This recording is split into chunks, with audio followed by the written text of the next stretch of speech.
শাইআ লা, সে কিছুই পাবে না, সে কিছুই পাবে না, সে কিছুই পাবে না। হাদিসের শেষে রাসূলুল্লাহ সাল্লাল্লাহু আলাইহি সাল্লাম বলেন, ইন্নাল্লাহা লা ইয়াকবালু মিনাল আমালি ইল্লা মা কানা লাহু খালিসা।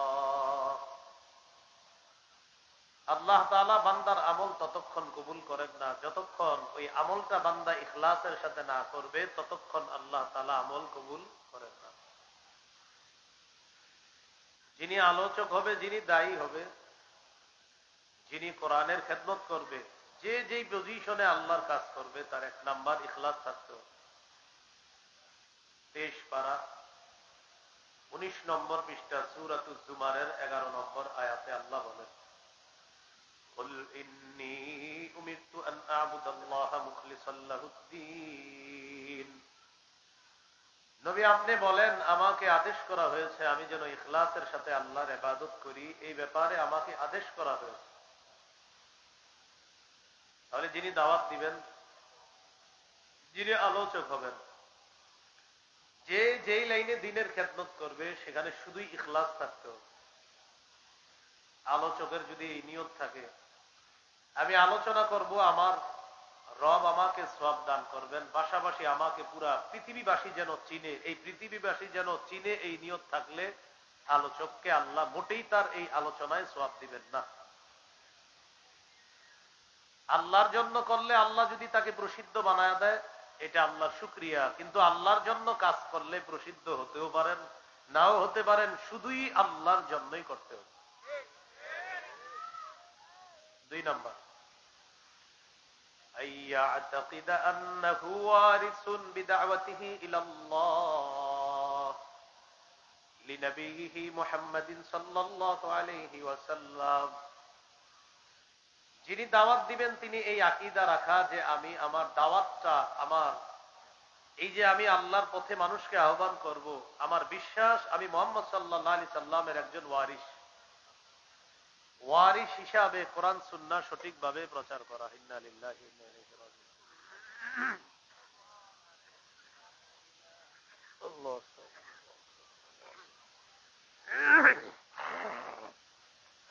ওই ওভারটাল ওই লাইন শুট আউটে তাড়াতাড়ি জেনারেটর চালু হইব।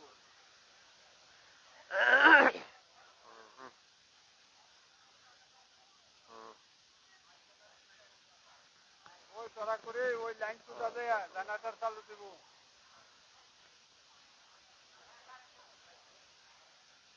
সবাই ইস্তেগফার করি, ইস্তেগফার করি। আস্তাগফিরুল্লাহ, আস্তাগফিরুল্লাহ, আস্তাগফিরুল্লাহ,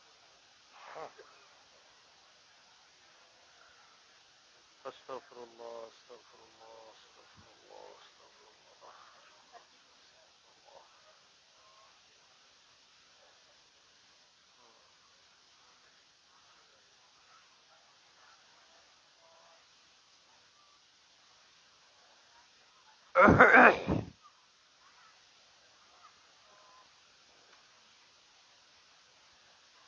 আস্তাগফিরুল্লাহ।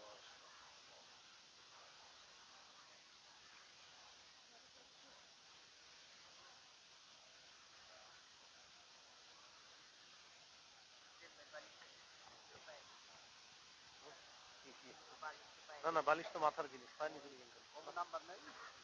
তবে কি জেনারেটর জানি বন্ধ করে না, জেনারেটরই চলুক, কারেন্ট আইলেও পারে জেনারেটর। বালিশ পায়ের নিচে দিবেন না। দুই দিকে ডিস্টার্ব হয়, বুঝছো? জেনারেটর বন্ধ করে কারেন্ট আইলে জেনারেটরই চলছে। আস্তাগফিরুল্লাহ, আস্তাগফিরুল্লাহ, আস্তাগফিরুল্লাহ। হ্যালো হ্যালো,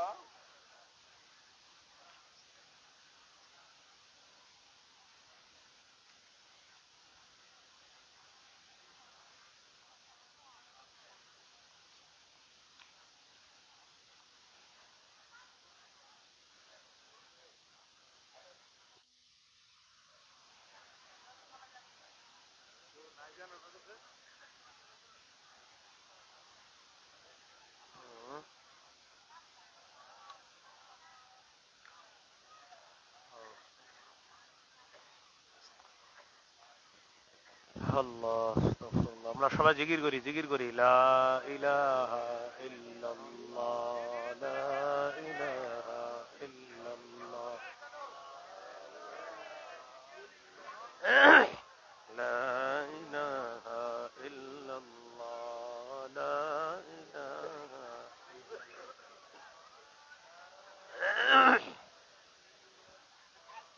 আলহামদুলিল্লাহ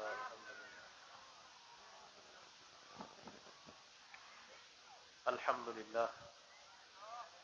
আচ্ছা, আমরা মন দিয়ে শুনি। যিনি আল্লাহর পথে মানুষকে আহ্বান করবে তার 2 নাম্বার বৈশিষ্ট্য হবে তিনি এই বিশ্বাস রাখা, কোরআন সুন্নাহ প্রচার করার ক্ষেত্রে তিনি মুহাম্মদ সাল্লাল্লাহু আলাইহি সাল্লামের ওয়ারিস, রাসূলুল্লাহ সাল্লাল্লাহু আলাইহি সাল্লামের ওয়ারিস হিসাবে তিনি ইসলাম প্রচার করা, এই আকীদা রাখা। বিদায় হজের ভাষণে রাসূলুল্লাহ সাল্লাল্লাহু আলাইহি সাল্লাম বলেছেন, ইয়া আইয়ুহান নাস ইন্না রাব্বাকুম ওয়াহিদুন ওয়া ইন্না আবাকুম ওয়াহিদ ألا لا فضل لعربي على عجمي ولا لعجمي على عربي ولا لأحمر على أسود ولا لأسود على أحمر إلا بالتقوى। রাসূলুল্লাহ সাল্লাল্লাহু আলাইহি সাল্লাম বলেন, তোমাদের রব একজন, তোমাদের পিতা একজন, মানে আদম। আরবের উপর অনারবীর, অনারবের উপর আরবের কোনো শ্রেষ্ঠত্ব নাই, সাদার উপর কালো, কালোর উপর সাদার কোনো শ্রেষ্ঠত্ব নাই, কৃষ্ণাঙ্গর উপর শ্বেতাঙ্গ, শ্বেতাঙ্গের উপর কৃষ্ণাঙ্গ মানুষের কোনো শ্রেষ্ঠত্ব নাই, ইল্লা বিত্তাকওয়া। তাকওয়ার মাধ্যমে শ্রেষ্ঠত্ব প্রমাণিত হবে। যার তাকওয়া বেশি দেখতে যেমনই হবে আল্লাহর কাছে সে সবচেয়ে সম্মানিত। এটা আল্লাহ তাআলা বলেন, ইন্না আকরামাকুম ইনদাল্লাহি আতকাকুম। তোমাদের মধ্যে যে সবচেয়ে বেশি আল্লাহকে ভয় করে সে তোমাদের মাঝে সবচেয়ে সম্মানিত। এগুলো 2 নম্বর বৈশিষ্ট্য। যিনি মানুষকে আল্লাহর দিকে দাওয়াত দিবে তার 3 নম্বর বৈশিষ্ট্য, ইয়াকুনা সাবিতান ফি দাওয়াতিহি ইলাল্লাহ। মজবুত ভাবে দাওয়াত দিবে, ইস্তেকামতের সাথে, দাওয়াত থেকে পিছপা হওয়া যাবে না।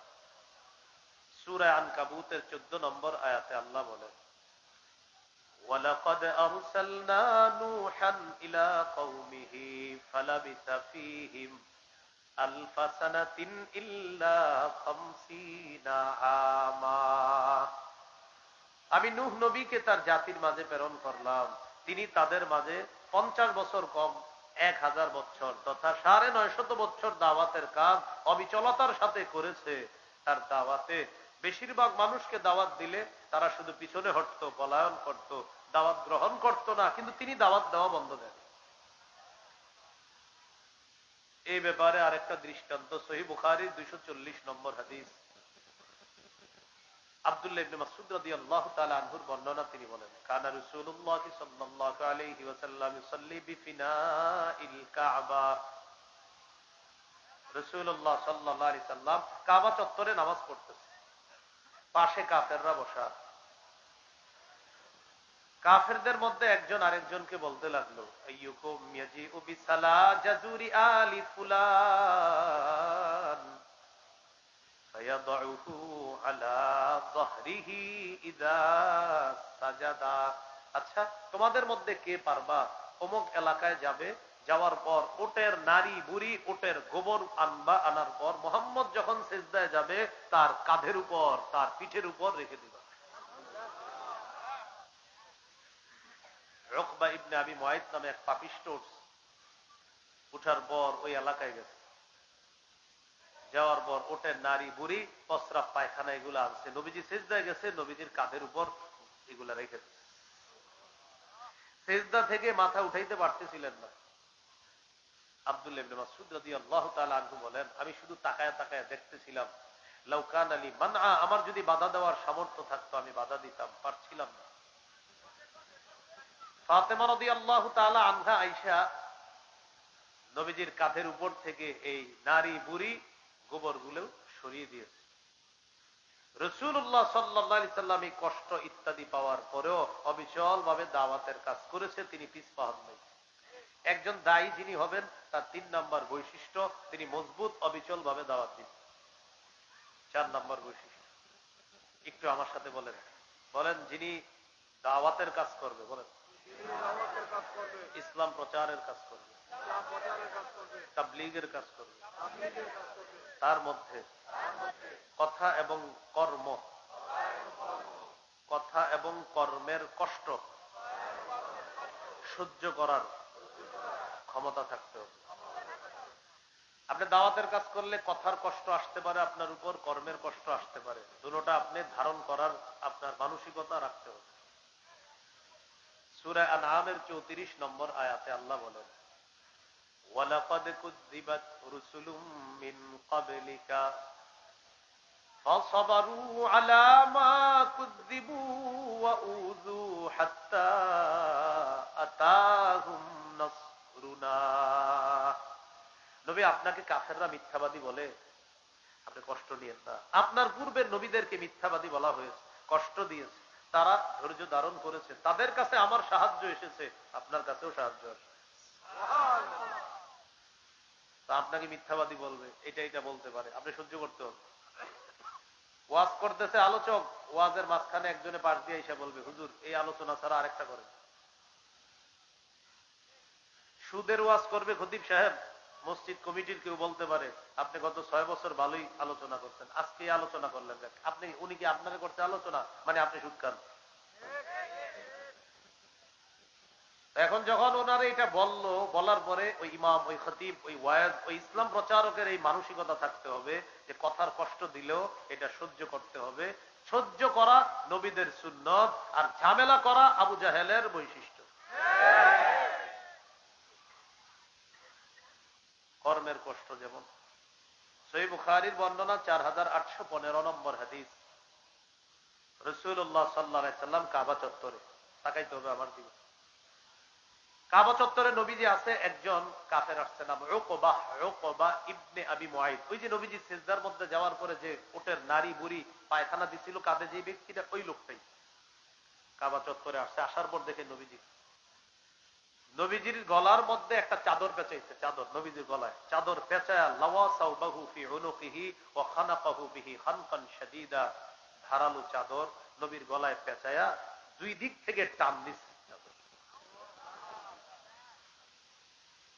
ফাঁস লাগলে ওই ফাঁসির মানুষটা যেমন কষ্ট হয়, নবীজির ওই মুখের ভিতর থেকে কোনো আওয়াজ বের হচ্ছিল না, এইভাবে এত জোরে টান দিয়েছে দিদি। আবু বকর সিদ্দিক রাদিয়াল্লাহু তাআলা আনহু আসার পর তাকে একটা ধাক্কা দিচ্ছে, ওই কাফের। ধাক্কা দেওয়ার পর বললেন, আতাকতুলুনা রাজুলান আইয়াকুলা রাব্বিয়াল্লাহ, একটা মানুষকে এই কারণে হত্যা করবা যিনি বলে আমার রব আল্লাহ। ওয়াকাদ জাআকুম বিল বাইয়িনাতি মির রাব্বিকুম, এই সপক্ষে তিনি তোমাদের কাছে প্রমাণও নিয়ে এসেছেন, এরপরে মানুষটাকে তোমরা হত্যা করবা। কর্মের কষ্ট নবীকে দেওয়া হলো, নবীর গলায় চাদর পেঁচিয়ে নবীকে হত্যা করার চেষ্টা করা হলো। নবীজি অবিচল ভাবে দাওয়াতের কাজ চালিয়ে গেলেন। যিনি দাওয়াত দিবে, যারা আমরা তাবলীগের কাজ করব, 4 নাম্বার বৈশিষ্ট্য, কথার কষ্ট, কর্মের কষ্ট, এটা ধারণ করতে হবে। 5 নাম্বার, আইয়ুআমিলান নাস আলা কদরি উকুলিহিম, মানুষের আকল অনুযায়ী মাঝে মাঝে দাওয়াতের কাজ করতে হবে, মানুষের আকল বুঝার চেষ্টা করতে হবে। সহিহ বুখারীর 126 নম্বর হাদিস, নবীজির মন চাইতেছে কাবা ঘরটা সংস্কার করতে, নবীর মন চাইতেছে যে কাবাটা একটু আমি সংস্কার করব, এটা ভেঙে সুন্দরভাবে আবার এটা বানিয়ে 2টা দরজা করবে, এটা নবীর নিয়ত, মন চায়, কিন্তু করতেছে না। আম্মা জান আয়েশা সিদ্দিকা রাদিয়াল্লাহু তাআলা আনহাকে বললেন, আয়েশা, লাউলা কওমুকি হাদিসুন আহদুহুম, তোমার জাতি যদি নতুন মুসলমান না হতো, তারা নতুন নতুন মুসলমান না হইলে, লানাকাতুল কাবা ওয়াজআলতু লাহা বাবাইন, বাবুন ইয়াদখুলুনা ফীহি ওয়া বাবুন ইয়াখরুজুনা মিন। আয়েশা, তোমার জাতি নতুন মুসলমান না হলে আমি কাবাটা ভেঙে কাবার দুইটা দরজা বানাইতাম, এক দরজা দিয়ে মানুষ প্রবেশ করত, আরেক দরজা দিয়ে মানুষ বের হইতো, কিন্তু তোমার জাতি নতুন মুসলমান হয়েছে, এটা করতে গেলে তারা বলবে হ্যাঁ কি দরকার ছিল, এই জন্য তাদের আকল অনুযায়ী আমি কাজটা মন চাইতেছে করতে, তারপরেও করতেছি না, তাদের মস্তিষ্ক প্রসূত কারণে আমি অফ রইলাম।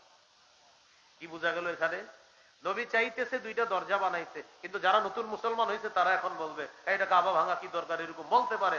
নবী তাদের আকল অনুযায়ী চুপ থাকলেন, কাবাটা সংস্কার করলেন না। এই কাজটাই পরবর্তীতে আব্দুল্লাহ ইবনে জুবায়ের রাদিয়াল্লাহু তাআলা আনহু করেছিলেন। এখান থেকে কি বোঝা যায়? যারা ইসলাম প্রচারের কাজ করবে তারা জাতির মস্তিষ্ক বোঝার চেষ্টা করতে হবে। 6 নাম্বার, আইয়াকুনা আলিমান বিশরিয়াতিল্লাতী ইয়াদউ ইলাইহা। যারা জাতিকে দাওয়াত দিবে, ইসলাম প্রচারের কাজ করবে, দাওয়াত ও তাবলীগের কাজ করবে, তিনি যেই বিষয়ে দাওয়াত দিবে ওই বিষয়ের জ্ঞান থাকতে হবে। আমি ঈমান ইয়াকিনের কথা বলবো, ততটুকু বলবো যতটুকু আমি জানি।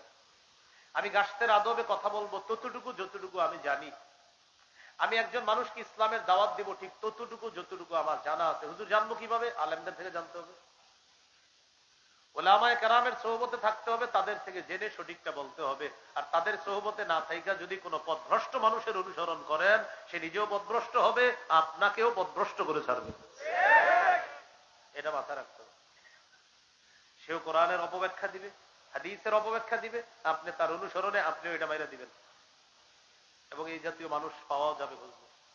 আল্লাহ হেফাজত করেন।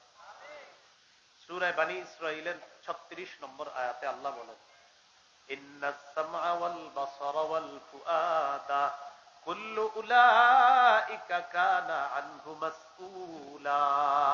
চোখ, কান, অন্তর, এগুলা সম্পর্কে জিজ্ঞাসা করা হবে।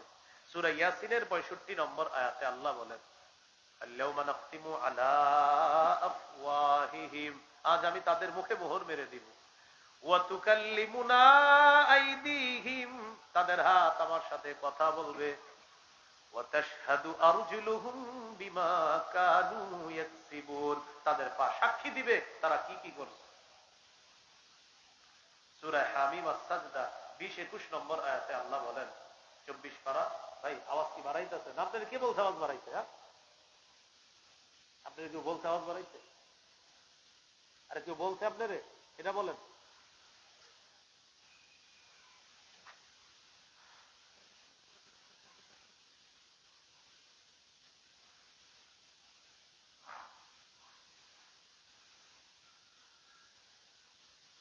রাসূলুল্লাহ সাল্লাল্লাহু আলাইহি সাল্লাম বললেন,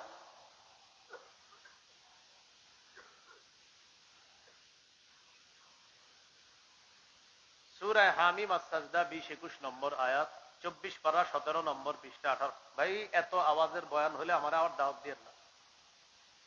আওয়াজ নিয়ন্ত্রিত করতে হবে, জাতিকে কষ্ট দেওয়া যাবে না মাইক দিয়ে। আশেপাশের অসুস্থ ব্যক্তিদেরকে যদি কষ্ট দেন আমার ওয়াজের সময়, তো আমার দাওয়াত দিয়ে না। আমার বয়ানে কোনো অসুস্থ ব্যক্তি যেন কোনো কষ্ট না পায়, এটা মাথায় রাখতে হবে। এই জন্য আপনারা কতগুলা মানুষ আছেন এখানে, তো আপনারা বয়ানটা শুনলেই তো হয়, কেন পুরো দুনিয়ারে শেষ করে দিতে হবে বলেন? আশেপাশে কত মানুষ এখন ফোনে কথা বলবে প্রয়োজনীয় কথা, তার কথাও তো ডিস্টার্ব হবে। আপনি দেখি একটু মাইকের সামনে কথা বলেন না, আপনার ছেলে বিদেশ থেকে ফোন দিলে।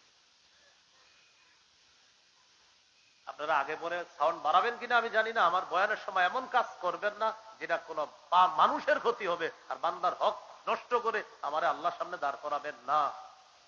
মনে রাখবেন। সূরা হামিম আস-সাজদা 20-21 নম্বর আয়াত, 24 পারার 17 নম্বর পৃষ্ঠা 18 নম্বর পৃষ্ঠা। আল্লাহ তাআলা বলেন, হাত্তা ইযা মা জাউহা শাহিদা আলাইহিম সামউহুম ওয়া আবসারুহুম ওয়া জুলুদুহুম বিমা কানু ইয়ামালুন। সেদিন যখন তারা আগুনের সামনে যাবে, তাদের কান, তাদের চোখ, তাদের চামড়া তাদের বিরুদ্ধে সাক্ষী দিবে। ওয়াকালু লিজুলুদিহিম লিমা শাহিদতুম আলাইনা, তারা সেদিন চামড়াকে বলবে, কিরে চামড়া তুইও সাক্ষী দিলি আমাদের বিরুদ্ধে। চামড়াকে বলবে মানুষ, বা আপনি আপনার চামড়াকে বলবে, ও চামড়া তুই আজকে সাক্ষী দিলি আমার বিরুদ্ধে। তো ভাবেন, চামড়ার দিকে তাকাবেন আর ভাববেন এই চামড়া আপনার বিরুদ্ধে সাক্ষী দিবে। তখন চামড়া কি করবে জানেন? চামড়া কথা বলা শুরু করবে। সুবহানাল্লাহ। চামড়া জবাব দিবে আনতাকাল্লাহুল্লাযী আনতাকা কুল্লা শাই, যে আল্লাহ সবকিছুকে চাইলে কথা বলাইতে পারেন, ওই আল্লাহ আমি চামড়াকে আজকে বাক শক্তি দিয়ে দিয়েছে তোমার বিরুদ্ধে কথা বলার জন্য। তাহলে যিনি দায়ী হবে তিনি বুঝে শুনে কথা বলতে হবে। ধরে নেন এইখানে আপনারা কতজন মানুষ হবে হুজুর? আনুমানিক 1000, আরো বেশি হবে। 1000ই ধরে নেন। আমি যদি আজকে আপনাদের সামনে 1 মিনিট ওয়াজ করতাম, 1 মিনিট ওয়াজ করে চলে যাইতাম, তাহলে 1 মিনিটকে 1000 করলে 1000 মিনিট। মানে আপনারা প্রত্যেক জনের 1 মিনিট করে কয় হাজার মিনিট? 1000। 2 মিনিট করলে 2000, 3 মিনিট করলে 3000, 5 মিনিট করলে 5000, 10 মিনিট করলে 10,000। ধরে নেন আজকে আমি আপনাদের 1000 মানুষের সামনে 10 মিনিট ওয়াজ করে চলে গেলাম। প্রতিজনের 10 মিনিট করে 1000 10-এ হয় 10,000 মিনিট। এই 10,000 মিনিটের হিসাব আমি আল্লাহর কাছে দিতে হবে। তুমি যে জাতির সামনে কথা বললা, প্রত্যেকটা বান্দা আমার বান্দারা ছিল, 1000 বান্দা ছিল, তুমি 10 মিনিট ওয়াজ করছো। আরিফ বলো তুমি কি কি বলছো, তোমার জবান দিয়ে তুমি তাদের সামনে কি বলছো, হিসাব দাও আমি আল্লাহর কাছে। তাহলে আধা ঘন্টা মিথ্যা কথা বলে হাসানো আপনাদেরকে, এরকম আলোচনাও তো হয়, সেটার কি হবে বলেন? তিরমিজির 2616 নম্বর হাদিস, রাসূলুল্লাহ সাল্লাল্লাহু আলাইহি সাল্লাম বলেন, কুফা আলাইকা হাযা, এটা নিয়ন্ত্রণ করবা। সাহাবী বললেন, ইন্না লা মুআখাযুনা বিমা নাতাকাল্লাম, হুজুর জিহ্বার কারণেও কি আমরা ধরা খাবো? রাসূলুল্লাহ সাল্লাল্লাহু আলাইহি সাল্লাম বললেন, হাল ইয়াকুবুন নাসা ফিন নারি আলা ওয়ুজুহিহিম আও আলা মানাখিরিহিম ইল্লা হাসাইদু আলসিনাতিহিম, বেশিরভাগ মানুষ শুধু জিহ্বার অপরাধে মাথাটা নিচে পা উপরের দিকে দিয়ে ধাক্কাইতে ধাক্কাইতে জাহান্নামে নিক্ষেপ করা হবে, শুধু জিহ্বার অপরাধে। ভাই কিসের অপরাধ? হ্যাঁ, জিহ্বার অপরাধ। আল্লাহ আমাদেরকে হেফাজত করেন। রাসূলুল্লাহ সাল্লাল্লাহু আলাইহি সাল্লাম বলেন, মাইয়াযমান লিমা বাইনা লাহইহি ওয়া মা বাইনা রিজলাইহি, কেউ যদি জিহ্বা আর লজ্জাস্থান এই দুই অঙ্গ দিয়ে সে গুনাহ করে না, এই নিরাপত্তা নিশ্চয়তা দিয়ে দেয়, আযমান লাহুল জান্নাহ, আমি তাকে জান্নাতে নেওয়ার জিম্মাদার হয়ে যাব। তাহলে যিনি দায়ী হবেন, যিনি আলোচক হবেন, তার মাথায় রাখা আমি যা বলতেছি এটার হিসাব আল্লাহর কাছে দিতে হবে, এবং আমি জেনে বুঝে সঠিকটা বলতে হবে। এরপরেও যদি আপনাদের সামনে আমি ভুল বলে ফেলি, কোন আলেম যদি আমার সেই ভুল ধরিয়ে দেয়, আমি মেনে নেওয়া, আর আমার ভক্তরাও এটা মেনে নেওয়া। কিন্তু বর্তমানে কোন আলেম যদি ভুল ধরিয়েও দেয়, তিনিও মানে না, ভক্তরাও মানতে চায় না। এটা আমাদের একটা বদকিসমতি। না, আমি যারে মহব্বত করি, হুজুর ভুল করতে পারে না, আরিফ বিন হাবিব ভুল করবে, এটা হতেই পারে না। এরকম আমার এক জাতীয় ভক্ত আছে। আপনারা আমার ভক্ত না, শত্রু। আমার ভুল হবে না তো কার ভুল হবে? অবশ্যই ভুল হবে। সে ভুল আলেমরা ধরিয়ে দিবে, সেটা আমি শুধরে নিতে হবো। যদিও আমি বিশ্ব আমির হই, আমার যদি ভুলও হয়, আর ওলামায়ে কেরাম যদি সেই ভুল ধরিয়ে দেয়, আমি মেনে নেওয়া এবং আমার অনুসারীরা মেনে নেওয়ার নাম হবে বুদ্ধিমানের কাজ, আর মেনে না নেওয়ার নাম হবে পথভ্রষ্টতা, গোমরাহি, জাহান্নামের কাজ। এই হলো 6 নাম্বার, যিনি দাওয়াত দিবে তার গুণ। 7 নাম্বার বৈশিষ্ট্য হবে, যিনি দাওয়াত দিবে তিনি উম্মতের কল্যাণকামী হতে হবে। প্রত্যেকটা মানুষ আমার সামনে যারা আছেন, আমি আপনাদের কল্যাণ কামনা করতে হবে। আমি এখানে আসার পর দেখেন, আপনার প্রত্যেকে যারা দাঁড়িয়ে আছেন, বসে আছেন, সবার কল্যাণ কামনা করা, এটা আমার গুণ, বৈশিষ্ট্য থাকতে হবে। আপনারা আমার সাথে যদি খারাপ আচরণও করেন, কিন্তু আমি আপনাদের কল্যাণ কামনা করতে হবে, এটা একজন দায়ীর গুণ থাকতে হবে। আর খারাপ আচরণের ব্যাপারে তো বললাম, দায়ীর সাথে কথার কষ্ট হতে পারে, কর্মের কষ্ট হতে পারে, এটা তার সহ্য করতে হবে। সহিহ বুখারীর 57 নম্বর হাদিস, عن جرير بن عبد الله رضي الله تعالى عنه قال بايعت رسول الله صلى الله عليه وسلم على إقام الصلاة وإيتاء الزكاة والنصح لكل مسلم। জারির ইবনে আব্দুল্লাহ বলেন, আমি আল্লাহ রাসূলের কাছে বায়াত হলাম এই মর্মে, আমি নামাজ কায়েম করব, যাকাত আদায় করব, সারা পৃথিবীর সমস্ত মুসলমানের কল্যাণ কামনা করব, এই মর্মে আমি নবীর কাছে বায়াত হলাম। প্রত্যেকটা মুসলমানের কল্যাণ কামনা করতে হবে। 8 নাম্বার, যিনি দায়ী হবে, দাওয়াত দিবে, তিনি যাদেরকে দাওয়াত দিবে তাদের হেদায়েতের দোয়া করতে হবে।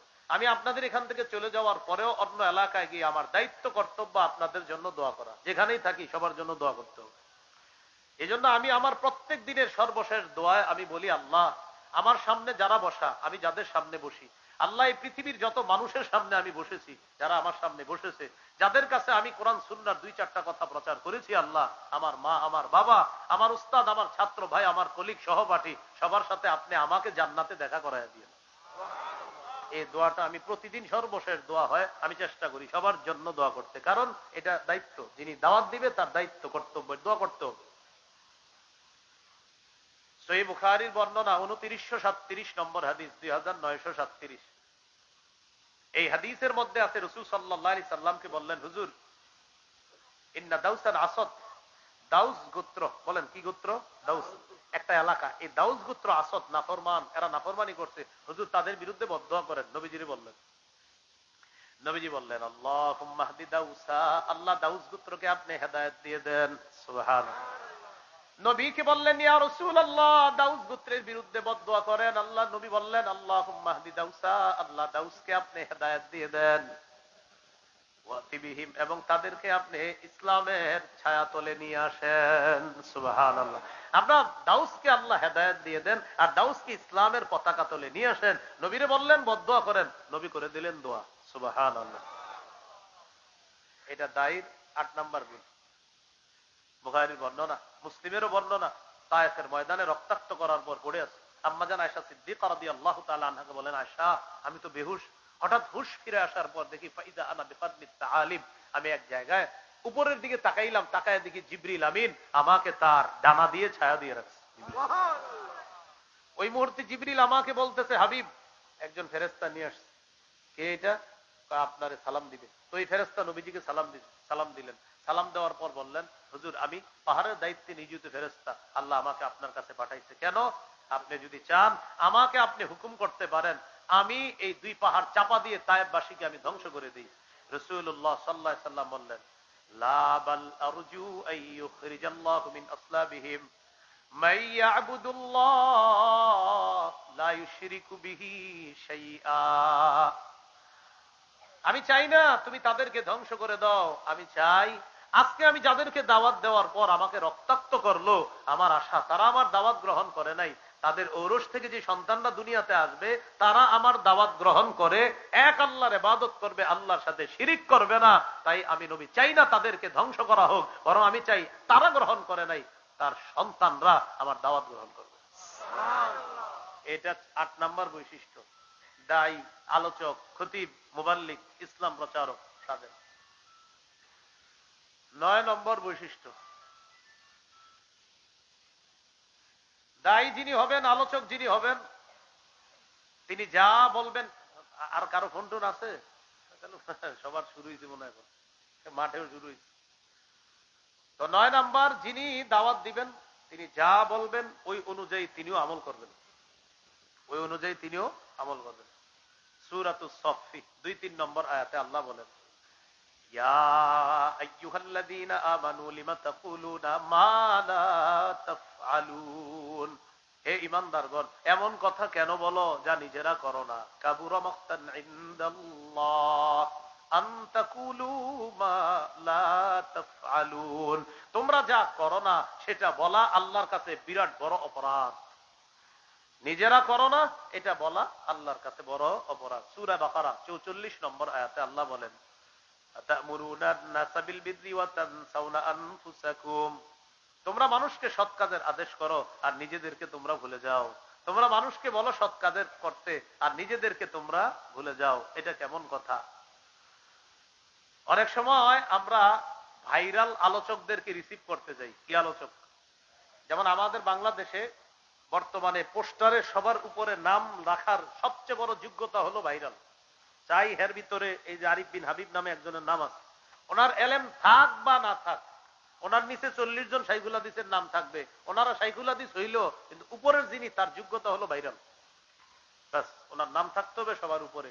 এবার ওনার আব্বা শাইখুল হাদিস হোক আর যে হোক, কিন্তু উনি তো ভাইরাল, অন্যরা শাইখুল হাদিস, ভাইরাল তো না। যাই হোক, বলতেছি শুনালো। হ্যাঁ, উপরে থাকবে ভাইরাল, যোগ্যতা কি? ভাইরাল। ভাই ওনার নাম এত উপরে, এতগুলা শাইখুল হাদিস আপনাদের এলাকার, তাদের নাম নিচে, হুজুর ওনার শাইখুল হাদিস, ভাইরাল তো না, কিনা? ভাইরাল তো না, শাইখুল হাদিস। এটা হলো আমাদের গোবর মার্কা মস্তিষ্কের কাছে সবচেয়ে বড় যোগ্যতার নাম। এই গোবর মার্কা মস্তিষ্কের কাছে সবচেয়ে বড় যোগ্যতার নাম ভাইরাল। কি মার্কা মস্তিষ্ক? গোবর। গোবর। হ্যাঁ, তাকে রিসিভ করতে যাবে 30-40 জন মোটরসাইকেল। কয়জন? 30-40 জন। এই গ্রামগঞ্জে দেখা যায়। মাগরিবের সময় রিসিভ করতে গেছে। রিসিভ করতে যাওয়ার পর আপনার মাগরিব চলতেছে, এরা মাগরিবে ঢুকে না। এটা আপনাদের এলাকার কেউ করেন এমন না, পৃথিবীতে হয় এরকম ঘটনা। যাও, মাগরিব চলতেছে, ওনারা মসজিদে যায় না। কেন যায় না জানেননি? মাগরিব যাক, হুজুর না যাক। হুজুর একটু পরে আসবে, হুজুরকে আমরা রিসিভ করব। সামনে 15টা মোটরসাইকেল, পিছনে 15টা, মাঝখানে হুজুরের গাড়িটা থাকবে। একজন ভিডিও করবে, আগামীকাল এটা ফেসবুকে আমরা দিব। আরিফ বিন হাবিবের সাথে কাটানো কিছু মুহূর্ত, এটা আমরা লিখবো ফেসবুক। এই যে আপনারা মাগরিব পড়লেন না, যে মাগরিবটা যে পড়লো না, এখন আপনারা আমাকে একটু বলেন, মাহফিল বড় না মাগরিব বড়? আলোচক বড় না মাগরিব বড়? এটা কেমনে আমরা করলাম? আপনি আলোচকরে ফোন দিয়ে দেন, হুজুর মাগরিবের সময় হয়েছে, আমরা আপনাকে রিসিভ করতে আসছি, আমরা মসজিদে মাগরিব পড়তে ঢুকলাম, আপনি যদি চলে আসেন এই মসজিদে মাগরিবটা পড়েন। আর যদি অন্য কোথাও মাগরিব পড়েন, হুজুর ওই মসজিদটা আপনি আসার সময় দেখবেন ডান দিকে একটা রাস্তা ঢুকছে, ওখানে একটা মসজিদ আছে, ওখানে আমরা মাগরিবের নামাজটা পড়তেছি। বাস, এটা বলে দিলে তো হয়ে গেল। কিন্তু আপনার চিন্তা করেন, হুজুরে বললে কি জানি, আরে নামাজের কথা হুজুরে বললে তিনি আবার কি মনে করবে? তিনি আল্লাহর চেয়ে বড় নাকি? হ্যাঁ, যে হুজুর নামাজের কথা বললে কিছু মনে করবে, তাকে আনাই তো দরকার নেই। তিনি কিছু মনে করবে কেন? এটা একটা গেল। আরেকটা, মাগরিবের পরে আমার ওয়াজ আছে, মনে করেন আমার আলোচনা আছে। এখন চিন্তা করতেছি মাগরিব পড়বো না আলোচনা ধরবো, মাগরিব পড়বো না আলোচনা ধরবো। হ্যাঁ, আপনি মাগরিবের পর আলোচনা এটা কইরা আবার আরেক জায়গায় যাইতে হইব আপনার টিউশনি। তো আপনার মাগরিব পড়লাম, এখন কথা হলো মাগরিবের পর বয়ান আছে। মাগরিব পড়তে গেলে বয়ানটা একটু দেরি হয়ে যাবো, আবার এলাকাবাসী কি কয়, কর্তৃপক্ষ কি কয়, এই টেনশনে মনে করেন আমি আমাকেই বলছি মাগরিবটা বললাম না। ছি ছি, এটা কোনো কথা? আতামুরুনা নাসা বিল বির ওয়া তানসাউনা আনফুসাকুম। তুমি একটু পরে মানুষকে নামাজ পড়তে বলবা আর নিজে নামাজটা বললা না। মানুষকে সৎ কাজের আদেশ করো আর নিজেদেরকে ভুলে যাও, আল্লাহ তাআলা বললেন। এবার একটা হাদিস শোনায় আপনাদেরকে, যদি পারেন আরো 10 জনকে শোনায়া দিবেন। হাদিসটা বাংলায়ও বলবো আমি, আরবিতেও বলছি। রাসূলুল্লাহ সাল্লাল্লাহু আলাইহি সাল্লাম বলেন, রাআইতু লাইলাতান উসরিয়া বি রিজালা তুখরাজু শাফাহুম বিমাকারিজ মিনান নার। মেরাজের রাতে আমি রওনা করলাম, একদল মানুষের পাশ দিয়ে গেলাম, তাকায় দেখি তাদের ঠোঁট জিহ্বাগুলা আগুনের কেচি দ্বারা কাটা হচ্ছে। আমি জিবরিল আমিনকে প্রশ্ন করলাম, জিবরিল এরা কারা? জিবরিল আমিন জবাব দেয়, হাউলাই খুতাবাউ উম্মাতিকা ইয়া রাসূলুল্লাহ। হুজুর এরা হলো আপনার উম্মতের বক্তাগণ, এরা হলো আপনার উম্মতের বক্তাগণ, এরা হলো আপনার উম্মতের বক্তাগণ। কি ভাই? নবীজিরে বলতেছে জিবরিল, হুজুর এরা আপনার উম্মতের বক্তাগণ। আল্লাযীনা ইয়ামুরুনা নাসা বিল বিররি ওয়া ইয়ানসাউনা আনফুসাহুম। হুজুর তারা মানুষকে সৎ কাজের আদেশ করত আর নিজেদেরকে সব সময় ভুলে থাকতো। তারা কিয়ামত পর্যন্ত ঠোঁট আর জিহ্বা এইভাবে কাটা হবে। আমি আপনাদের সকলের কাছে দোয়া চাইতেছি, আমি আপনাদের কাছে দোয়া চাই। দেখেন আমি তো এই শ্রেণীর অন্তর্ভুক্ত, আল্লাহ যেন এই শ্রেণীর মধ্যে আমাদের নাম।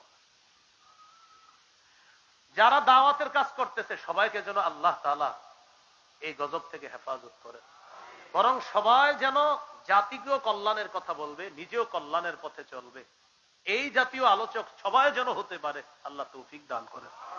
আমি সবার কাছে আমার জন্যই দোয়া চাচ্ছি, যেন আমার জীবনে এরকম ভয়ঙ্কর কিছু না হয় যে আমার জিহ্বা, আমার ঠোঁট আমার কাটা লাগে। ভাই, এটা তো আমি সহ্য করতে পারবো না। আল্লাহ আমাদেরকে 9টা বৈশিষ্ট্য বললাম, যারাই কাজ করবেন দাওয়াতের ময়দানে 9টা বৈশিষ্ট্য মনে রাখতে হবে। আল্লাহ তৌফিক দান করে। পড়ছিলাম আলিফ লাম মিম সূরা বাকারা, মনে আসেনি? আচ্ছা, এখন দেখেন কোরআন বুঝে পড়লেও সওয়াব আছে, না বুঝে পড়লেও সওয়াব আছে। কেউ যদি বলে কোরআন না বুঝে পড়লে কোনো ফায়দা নাই, কোনো উপকার নাই, কথাটা ঠিক না। কেন ঠিক না? দেখেন আল্লাহ তাআলা বলেন, আলিফ লাম মিম, আলিফ লাম মিম এটার অর্থ কি? আল্লাহ ছাড়া কেউ জানে না। আল্লাহু আ'লামু বিমুরাদিহি বিযালিক, এটার অর্থ একমাত্র আল্লাহই ভালো জানেন। এখন যদি বলেন অর্থ না বুঝে বুঝলে কোনো সওয়াব নাই, তাহলে আলিফ লাম মিম এটার কি কোনো সওয়াব নাই? আছে সওয়াব? তো অর্থ তো জানি না। আলিফ লাম মিম এটার অর্থ জানি তো সওয়াব আসেনি। অর্থ না জানলে না বলে লাভ নাই। অর্থ না জানলে না বলে আপনি লাভ নাই বললেন, তো অর্থ না জানলে যদি লাভ না থাকে তো আলিফ লাম মিমের কি হবে সেটা বলেন। তিরমিজির হাদিস 2910 নম্বর হাদিস, قال رسول الله صلى الله عليه وسلم من قرأ حرفا من كتاب الله فله به حسنة والحسنة بعشر أمثالها। নবীজি বলেন, কোরআনের একটা অক্ষর যদি কেউ তেলাওয়াত করে সাথে সাথে তার আমলনামায় 10টা নেকি লিপিবদ্ধ হয়ে যায়। এরপর নবী এমন একটা আয়াত দিয়ে নবী দলিল দিলেন। নবী বলেন আলিফ লাম মিম। নবী বলেন লা আকুলু আলিফ লাম মিম হারফুন। আমি নবী বলছি না আলিফ লাম মিম পুরাটা একটা অক্ষর, এমনটা বলি না, বরং আলিফুন হারফুন ওয়া লামুন হারফুন ওয়া মিমুন হারফুন। আলিফ একটা অক্ষর, লাম একটা অক্ষর, মিম একটা অক্ষর। আলিফ লাম মিম কারো মুখ থেকে যদি উচ্চারণ হয়, যদিও অর্থ জানি না, সাথে সাথে তার আমলনামায় 30টা নেকি লিপিবদ্ধ করে দেওয়া হয়। তাহলে অর্থ না বুঝে পড়লেও সওয়াব আছে। বাকি সবাইকে উৎসাহিত করব, অর্থ বোঝার চেষ্টা করব, বলেন ইনশাআল্লাহ। বয়স্ক শিক্ষা, কোরআন শিক্ষা হয় এখানে। আমি বয়স্ক শিক্ষা মাদ্রাসার মোতায়েম সাহেবকে বলবো, আপনি কোরআন শিখানোর পাশাপাশি তাদেরকে অন্তত আলাম তারা থেকে নিয়ে নাস পর্যন্ত সূরাগুলোর অনুবাদও শিখিয়ে দেন। মহিলাদেরও বয়স্ক শিক্ষা এখানে আছে, মা বোনদেরকেও আপনারা আলাম তারা থেকে অন্তত নাস পর্যন্ত অনুবাদ শিখান। লাভ হবে কি, তিনি যখন নামাজে দাঁড়াবে, দাঁড়ানোর পর আউযুবিল্লাহর অনুবাদও পারে, বিসমিল্লাহর অনুবাদ পারে, আলহামদুলিল্লাহ রাব্বিল আলামিন পুরা সূরার অনুবাদ পারে।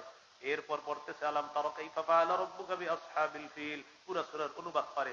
অনুবাদ একদিক দিয়ে মুখে পড়তেছে আর অন্তরে অনুবাদ মনে পড়তেছে। ইবলিস ধোঁকা দেওয়ার সুযোগ পাইতেছে না। 4 রাকাত নামাজে ফাতিহাও পড়লো, সূরাও মিলাইলো, অনুবাদ কুলাও তিনি পারে। রব্বানা লাকাল হামদের অনুবাদও পারে, সুবহানা রাব্বিয়াল আযীমের অনুবাদ পারে, সুবহানা রাব্বিয়াল আ'লার অনুবাদ পারে, আত-তাহিয়াতুর অনুবাদ পারে, আল্লাহুম্মা সাল্লি আলা মুহাম্মদ, আল্লাহুম্মা বারিক আলা মুহাম্মদ, এগুলার অনুবাদও পারে। পুরা নামাজ শেষ করবে আসসালামু আলাইকুম ওয়া রাহমাতুল্লাহ, এটারও অনুবাদ পারে। পুরা নামাজে ইবলিস ট্রাই করছিল আপনারে ধোঁকা দেওয়ার, বেচারা পারে নাই। কেন পারে নাই? কারণ আপনি একদিক দিয়ে পড়তেছেন, আরেক দিক দিয়ে আপনার দিলে চলতেছে ও আলাম তারার মানে এটা, লিইলাফির মানে এটা, সুবহানা রাব্বিয়াল আযীম আলা আমি বুঝতেছি, কলবের মধ্যে আপনার বুঝ আসতেছে, জবানে আপনি পড়তেছেন। ইবলিস ধোঁকা দেওয়ার চেষ্টা চালায়াও সালাম পর্যন্ত ধোঁকা দিতে পারে নাই। এই জন্য আলাম তারা থেকে কিছু সূরা আমরা শিখিয়ে দিব। বয়স্ক যারা আছে, এই মাশাআল্লাহ আমার আগে যিনি তেলাওয়াত করছে উনিও মনে হয় এই বয়স্ক মাদ্রাসার ছাত্র। হ্যাঁ, কত সুন্দর তেলাওয়াত করছে, তো বুঝারই উপায় নেই। এই যে একটু আগে যিনি তেলাওয়াত করছে উনি যে বয়স্ক মাদ্রাসার ছাত্র, আমি তো ভাবছি কোন কারি সাহেব পড়তেছে, মানে কোন কারি বলতে উনি পড়াশোনা করে একজন জেনুইন মাদ্রাসার কারি সাহেব, আমি এটাই ভাবছি। পরে হুজুর এসে বলতেছে, হুজুর উনি কিন্তু আমগো বয়স্ক মাদ্রাসার ছাত্র। সুবহানাল্লাহ। তো মাশাআল্লাহ, আল্লাহ তাআলা তাকে সহ আরো যারা এরকম বয়স্ক মাদ্রাসায় আছেন সকলকে যেন সুন্দর ভাবে কোরআন তেলাওয়াত করতে পারেন, আল্লাহ তৌফিক দান করেন, আমিন। এইগুলো আলিফ লাম মিম। এরপরে আল্লাহ বলেন যালিকাল কিতাবু লা রাইবা ফীহ, এই কিতাব, এটার মধ্যে কোনো সন্দেহ নাই। এই কিতাব যে আল্লাহর পক্ষ থেকে, এতে কোনো সন্দেহ নাই। সূরা ইউনূসের 37 নম্বর আয়াতে আল্লাহ বলেন وما كان هذا القرآن أن يفترى من دون الله ولكن تصديق الذي بين يديه وتفصيل الكتاب لا ريب فيه من رب العالمين। আল্লাহ তাআলা বলেন এই কোরআন কারো থেকে বানানো নয়, এটা আল্লাহ ছাড়া কারো থেকে তৈরি করা না, বরং এটা আল্লাহর পক্ষ থেকে কিতাব। এই কিতাব তার আগের যতগুলা আসমানি কিতাব আছে সবগুলা কিতাবকে সত্যায়ন করে হলো আল কোরআন। এই কোরআন তার পূর্বের যত কিতাব আছে সব কিতাবগুলার ব্যাখ্যা দেয়, এটা হলো আল কোরআন। এরপর আল্লাহ বলেন লা রাইবা ফীহি মির রাব্বিল আলামিন, এই কোরআন রবের পক্ষ থেকে নাজিলকৃত কিতাব, এতে কোনো সন্দেহ নাই। এই হলো জালিকাল কিতাব লা রাইবা। সূরা বাকারা 23 নম্বর আয়াত, এক পারা 3 নম্বর পৃষ্ঠা আছে। দেখেন আল্লাহ কি বলে, وَإِن كُنتُمْ فِي رَيْبٍ مِّمَّا نَزَّلْنَا عَلَى عَبْدِنَا فَأْتُوا بِسُورَةٍ مِّن مِّثْلِهِ, যদি তোমরা সন্দিহান হও আমার নবী মুহাম্মদ সাল্লাল্লাহু আলাইহি সাল্লাম আমার বান্দার উপরে যে কোরআন আমি নাজিল করেছি এই ব্যাপারে যদি সন্দিহান হও, তাহলে কোরআনের সূরার মতো একটা সূরা বানায়া দেখা দাও। পারবে? বলেন সবাই পারবে? পরের পৃষ্ঠায় এক পারা 4 নম্বর পৃষ্ঠা সূরা বাকারার 24 নম্বর আয়াতে আল্লাহ বলতেছেন ফাইল্লাম তাফআলু, যদি তোমরা কোরআনের মতো একটা সূরা বানাতে না পারো, কি বলছে? যদি বানাতে, সাথে সাথে বলতেছে ওয়ালান তাফআলু, আর শোনো কিছুতে পারবাও না। সুবহানাল্লাহ, আল্লাহ বলে দিচ্ছে ফাইল্লাম তাফআলু, যদি না পারো, এই শোনো ওয়ালান তাফআলু, পারবাও না। কি বলছে? যদি না পারো, সাথে সাথে কি বলতেছে? কিছুতে পারবাও না।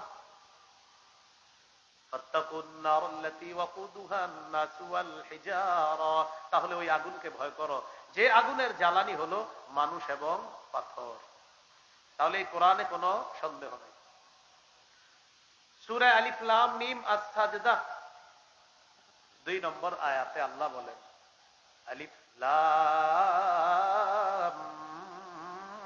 মিম তানজিলুল কিতাবি লা রাইবা ফীহি মির রাব্বিল আলামিন। 21 পারা 14 নম্বর পৃষ্ঠার শুরুতে আছে সূরা আলিফ লাম মিম আস-সাজদা। আল্লাহ বলেন এই কোরআন আল্লাহর পক্ষ থেকে নাজিলকৃত, কোনো সন্দেহ নাই এটা বিশ্ব জগতের রব আল্লাহর পক্ষ থেকে নাজিলকৃত কিতাব আল কোরআন। সামনে যাই আমরা, পরে কি বলে আল্লাহ দেখেন হুদাল্লিল মুত্তাকিন, কোরআন মানুষের জন্য হেদায়েত, মুত্তাকিদের জন্য হেদায়েত। একটু বলেন সবাই, বলেন কোরআন মুত্তাকিদের জন্য হেদায়েত। এবার বলেন তো, কয়েকবার বলেন কোরআন, আবার আবার, এবার থামেন। এখন এই কোরআনের হেদায়েতটা পাবেন কিভাবে? রমজানে 3 খতম পড়ে ইমাম সাহেবের কাছে লাইলাতুল কদরে দোয়া চাইবেন, হুজুর আমি 3 খতম কোরআন পড়ছি, একটু দোয়া করে দিয়েন। পরে কোরআনটা রাইখা দিবেন ঘরে, আবার আগামী রমজানে খুলবেন। আবার কি করবেন? আগামী রমজানে খুলবেন। এইভাবে আপনি হেদায়েত কামনা করবেন। কোরআন ডেইলি পড়তে হবে, কোরআন থেকে হেদায়েত নিতে হবে, গ্রহণ করতে হবে। সূরা শুরা 52 নম্বর আয়াত 25 পারা 8 নম্বর পৃষ্ঠা আল্লাহ তাআলা বলেন ওয়ালাকিন জাআলনাহু নূরা নাহদি বিহি মান নাশাউ মিন ইবাদিনা। আল্লাহ তাআলা বলেন এই কোরআনকে আমি আলো বানিয়েছি, এই আলোর মাধ্যমে আমার বান্দাদের মধ্য থেকে যাকে চাই তাকে হেদায়েত দান করে দেই। তাহলে কোরআন আলো, কোরআনের এই আলো গ্রহণ করতে হবে, কোরআন থেকে হেদায়েত গ্রহণ করতে হবে। আল্লাহ তাআলা তৌফিক দান করেন। সূরা ইউনূস 57 নম্বর আয়াতে আল্লাহ বলেন ইয়া আইয়ুহান নাস ক্বাদ জাআতকুম মাউইযাতুম মির রাব্বিকুম, হে লোক সকল তোমাদের কাছে তোমাদের রবের পক্ষ থেকে ওয়াজ এসেছে। বলেন কি এসেছে? আবার বলেন। এই পুরা কোরআনটা ওয়াজ। সুবহানাল্লাহ, পুরা এই পুরা কোরআন ওয়াজ, ওয়াজ। এরপরে আল্লাহ বলেন ওয়া শিফাউল লিমা ফিস সুদূর, অন্তরের রোগের আরোগ্য এই কোরআন। শুধু অন্তরের রোগের আরোগ্য না, শারীরিক রোগেরও আরোগ্য কোরআন। সাহাবায়ে কেরাম এক জায়গায় গেছে, খাবার শেষ হয়ে গেছে, খ্রিস্টান পল্লীর কাছে গেছে, তাদেরকে বললো আমাদেরকে একটু মেহমানদারির ব্যবস্থা করা যায়? বললো না। তাদের লিডারে বিচ্ছু কামড় দিচ্ছে। কামড় দেওয়ার পর কবিরাজ ডাক্তার ইত্যাদি আনে, কোনো কাজ হয় না। তারা বলা বলি করতে লাগলো মুসলমানদের কাছে যাই, দেখি কোনো ব্যবস্থা করা যায় কিনা। মুসলমানদের আমির সাহেবের কাছে এসে বললো আফিকুম রাকিম, তোমাদের মাঝে কোনো ঝাড়ফুঁক করে এমন কেউ আছে? আমির সাহেব বললেন হ্যাঁ আছে, আমি ঝাড়ফুঁক করি, আমি ঝাড়ফুঁক করতে পারি, আমি ফু দিতে পারি, কিন্তু ঝাড়ফুঁক করবো না। কি করবো না? কেন? খাবার চাইছিলাম। ব্যবস্থা করছো? তারা বলল তুমি যদি ফু দাও, যদি আমাদের লিডার ভালো হয়ে যায় 30টা বকরি দিন। কয়টা বকরি? তিনি গেলেন, যাওয়ার পরে কি যেন পড়লেন, পুরো লিডারের গায়ে ফু দিছে, ভালো হয়ে গেল। বকরি 30টা পেয়ে গেছে। বকরি পাওয়ার পর সাহাবায়ে কেরামের মধ্যে বলা বলি করতে লাগলো, আচ্ছা বকরি তো আনলাম, এখন খাওয়া যায় যাচ্ছে কিনা এই মাসালা তো জানি না। ফু দিয়ে যে বকরি আনলাম, এখন খাওয়া যায় যাচ্ছে কিনা। রাসূলুল্লাহ সাল্লাল্লাহু আলাইহি সাল্লামের কাছে গেছে। যাওয়ার পর রাসূলুল্লাহ সাল্লাল্লাহু আলাইহি সাল্লামকে বললেন, হুজুর এরকম আমরা ফু দিলাম, ফু দেওয়ার পর আল্লাহ তাআলা রোগীকে ভালো করে দিছে, ভালো করার পর তখন আমাদেরকে 30টা বকরি দিছে, এখন এই বকরি খাওয়া জায়েজ আছে কিনা এটা তো জানি না, মাসালা জিজ্ঞাসা করার জন্য আপনার কাছে আসছে। রাসূলুল্লাহ সাল্লাল্লাহু আলাইহি সাল্লাম বললেন, তুমি কি পয়রা ফু দিছো বলো তো? তো কয়, হুজুর আমি সূরা ফাতিহা। এইখানে বুঝতেছেন না আপনারা? তো হইলই তো, আর কি।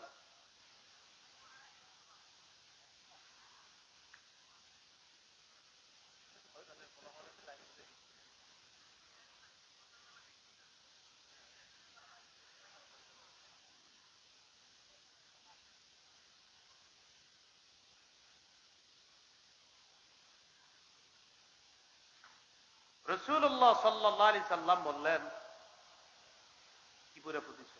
হুজুর সূরা ফাতিহা পড়ে ফুদিছি, ভালো হয়ে গেছে। রোগীকে আল্লাহ ভালো করে দিচ্ছে। 7 বার সূরা ফাতিহা পড়ে এরকম পানিতে ফু দিয়ে খাবেন, পেট ব্যথা ভালো হয়ে যাবে। যে রোগ আছে আপনার সন্তানের শরীরে, ওই রোগের জন্য আপনি এটা করবেন, ইনশাআল্লাহ আল্লাহ ভালো করে দিবে। হ্যাঁ, নবীজি বললেন, এখন কি করতে আসছো? হুজুর বকরি পাইছি, কি করবো এখন? নবীজি বললেন, তোমরাও খাও, আমার জন্য রাখো।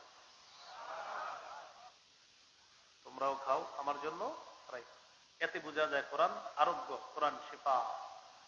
এরপরে আল্লাহ বলেন, হুদাও ওয়া রাহমাতুল লিল মুমিনিন, কোরআন হেদায়েত, কোরআন মুমিনদের জন্য রহমত। তো এখন এই কোরআন থেকে আমরা হেদায়েত, রহমত, শিফা এটা গ্রহণ করার জন্য প্রতিনিয়ত কোরআন তেলাওয়াত করতে হবে। আল্লাহ তৌফিক দান করুন। আমিন। তিরমিজির বর্ণনা 2909 নম্বর হাদিস, রাসূলুল্লাহ সাল্লাল্লাহু আলাইহি সাল্লাম বলেন, খায়রুকুম মান তাআল্লামাল কুরআনা ওয়া আল্লামা, তোমাদের মধ্যে সর্বোত্তম ওই ব্যক্তি যে কোরআন শিখে অন্যকে শিখায়। সহিহ বুখারীর বর্ণনা 5011 নম্বর হাদিস, এক ব্যক্তি কানা রাজুলুন ইয়াকরাউ সূরাতাল কাহফি, এক সাহাবী রাতের বেলা সূরা কাহফ পড়তেছে। তখন সাতু সাহাবা, আকাশের মেঘখণ্ড আসছে বাড়ির উপরে। মেঘখণ্ড আসার পর তিনি কোরআন তেলাওয়াত করে, আকাশের মেঘখণ্ড তার বাড়ির উপরে, আর পাশে তার ঘোড়াটা খালি লাফায়, ঘোড়া লাফায়। কোরআন তেলাওয়াত থামাইলেন, মেঘখণ্ড চলে গেল। পরের দিন নবীর কাছে আসার পর বললেন, ইয়া রাসূলুল্লাহ, রাতে কোরআন তেলাওয়াত করতেছিলাম, একটা মেঘখণ্ড দেখলাম বাড়ির উপরে আসছে। হুজুর ব্যাপারটা বুঝলাম না। নবীজি বললেন, তিলকা সাকিনাতু তানাজ্জালাত বিল কোরআন, তুমি কোরআন পড়ার কারণে আসমান থেকে প্রশান্তি, সাকিনা নাজিল হয়েছে, এটা স্বচক্ষে আল্লাহ তোমাকে দেখায়। কোরআন যখন তেলাওয়াত করা হবে তখন কোরআন তেলাওয়াত শুনবো। বলেন, তখন কোরআন তেলাওয়াত কি করব? শুনবো। এই যে কারি আবু রায়হান তেলাওয়াত করছে না করবে? করবে ইনশাআল্লাহ। যখন তেলাওয়াত করবে তখন মন দিয়ে তার তেলাওয়াত শুনতে হবে। মন দিয়ে কি করতে হবে? তেলাওয়াত শুনতে হবে। আল্লাহ কোরআনের মধ্যে বলেন, ওয়াইদা কুরিআল কুরআন ফাসতামিউ লাহু ওয়া আনসিতু, যখন কোরআন তেলাওয়াত করা হয় তখন তোমরা চুপ থাকবা এবং কান পেতে কোরআন তেলাওয়াত শুনবা। তো যখন কোরআন তেলাওয়াত করা হবে তখন আমরা মনোযোগ সহকারে কোরআন তেলাওয়াত শুনবো। আল্লাহ তৌফিক দান করেন। বলছিলাম, কোরআন হুদাল লিল মুত্তাকিন, মুত্তাকিদের জন্য হেদায়েত। আমরা সবাই যেন এই হেদায়েত, রহমত, বরকত গ্রহণ করতে পারি। আল্লাহ তৌফিক দান করেন। যে কথাগুলো শুনলাম বললাম, আমল করার তৌফিক দান করেন। সুবহানাল্লাহি ওয়া বিহামদিহি, সুবহানাকাল্লাহুম্মা ওয়া বিহামদিক, আশহাদু আল্লা ইলাহা ইল্লা আনতা, আস্তাগফিরুকা ওয়া আতুবু ইলাইক। আসসালামু আলাইকুম ওয়া রাহমাতুল্লাহি ওয়া বারাকাতুহু।